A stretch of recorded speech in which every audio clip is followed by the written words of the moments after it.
Armature windings, lap and wave windings. In this lesson, the learner will be able to describe armature windings, explain the lap and wave type of armature windings and their selection criteria, define equalizer rings and dummy coils. Every rotating electrical machine has an inevitable part called as an armature, which consists of the armature core with poles and slots, and armature windings accommodated in those slots. These armature windings are nothing but an arrangement of current-carrying conductors to produce EMF in the machine due to the relative motion between the windings and the starter magnetic field. Thus, these windings play an important role in the operation of an electrical machine as a motor and as a generator. The armature windings can be categorized into two types, depending on their winding arrangement and connection to the commutator.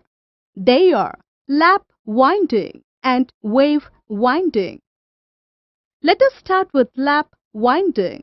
In this type of winding, the completing side end or the back end of a coil is connected to a commutator and to the start or front end side of the successive coil under the same pole pair. This process continues for the remaining of the coils. It can be observed that the coils overlap each other in this type of winding method and hence the name lap winding. Therefore, the number of parallel paths A of lap winding is equal to the number of poles P. The illustrated armature winding is called as progressive winding, as the winding progresses in the direction of the coil wound. The other way of winding is called as retrogressive winding, in which the winding progresses in the direction opposite to that of the direction of coil winding as illustrated. Here, the displacement between the sides of a coil, measured in terms of armature conductors, is called as the back pitch YB. Front pitch YF is the displacement between the completing side of one coil and the starting side of the successive coil, measured in terms of armature conductors. We can see that for the progressive style winding, the back pitch is greater than the front pitch, and the front pitch is greater than back pitch for the retrogressive winding. The distance between the beginning of one coil and the beginning of next coil, measured in terms of armature conductors, is called as the resultant pitch YR. The commutator pitch YC is the distance between the commutator segments in which the two ends of the same coil are connected.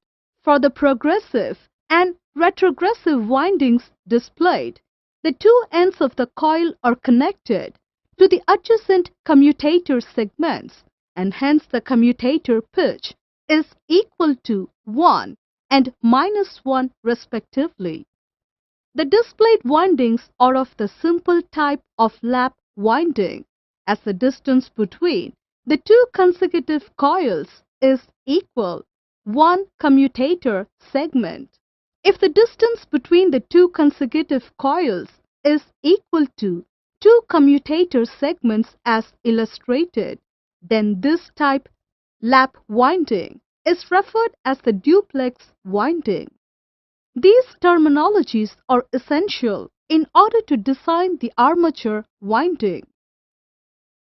In DC machines, due to the possible dissymmetry in the poles structure, there is uneven distribution of flux per pole and EMF in the parallel paths, which in turn causes unequal circulating currents to flow in the armature through the brushes, causing overheating and severe sparking during commutation. Hence, equalizer rings are used to avoid such overheating and sparking. Equalizer rings routes the circulating current to the coil itself and helps in producing equal EMF in the parallel paths, thus resulting in sparkless commutation. As we have seen, in the lap-type winding, the coils overlap and are parallel to each other.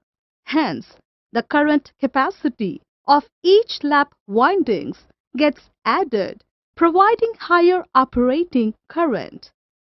Therefore, this type of armature winding is used in applications requiring high current and low voltage.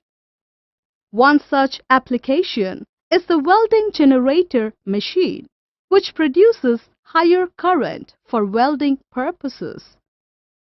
A dynamo is another application producing high current normally seen in the bicycles.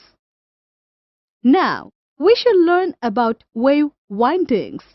In this type of winding, the completing end of a coil is connected to the starting end of another coil under a different pole pair, moving ahead, avoiding overlapping. This process continues for the remaining of the coils. The appearance of this coil winding resembles that of a wave, and hence the name wave winding. Here, regardless of the number of poles, the number of current paths or parallel paths is always equal to 2. Therefore, even in the presence of unequal flux distribution due to any dissymmetric poles, the EMF in both the parallel paths will be the same, as both the coils are affected equally by all the pole pairs. Thus, no equalizer rings are required in wave windings. The terminologies for the winding design, such as the back pitch YB, the front pitch YF, the resultant pitch YR, and the commutator pitch YC, are displayed for wave windings. Considering a 4-pole machine, the simplex type of wave winding is illustrated on the screen as a second coil end traveling once around the commutator is connected to a commutator segment just ahead or behind that of the starting end of the first coil for progressive and retrogressive type winding, respectively. The commutator pitch YC for the progressive and retrogressive simplex windings is given on the screen, where C is the total number of slots and P is the number of poles. For the duplex wave winding of a 4-pole machine, the second coil end is connected 2 segments ahead or behind of the starting point for progressive and retrogressive type winding, respectively, and the commutator pitch changes accordingly. For winding a wave-type armature, there must be a combination of a particular number of slots and conductors in the armature.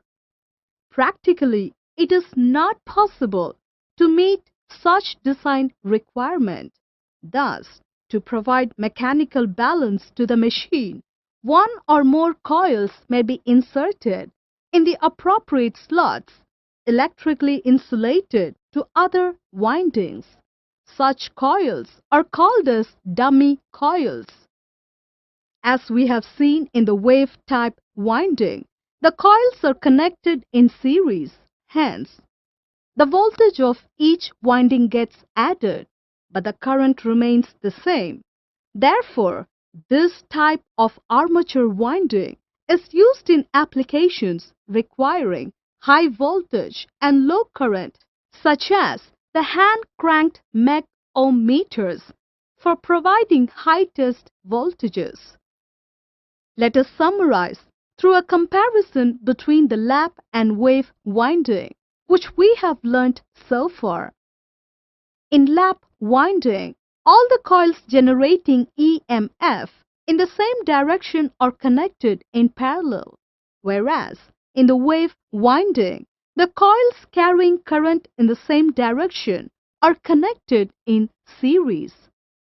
Hence, lap winding is also known as parallel winding, whereas wave winding is called as series winding. In lap winding, the number of parallel paths A is equal to the number of poles P, whereas in wave winding, the number of parallel paths A is equal to 2. Lap windings require equalizer rings for better commutation, but wave windings doesn't.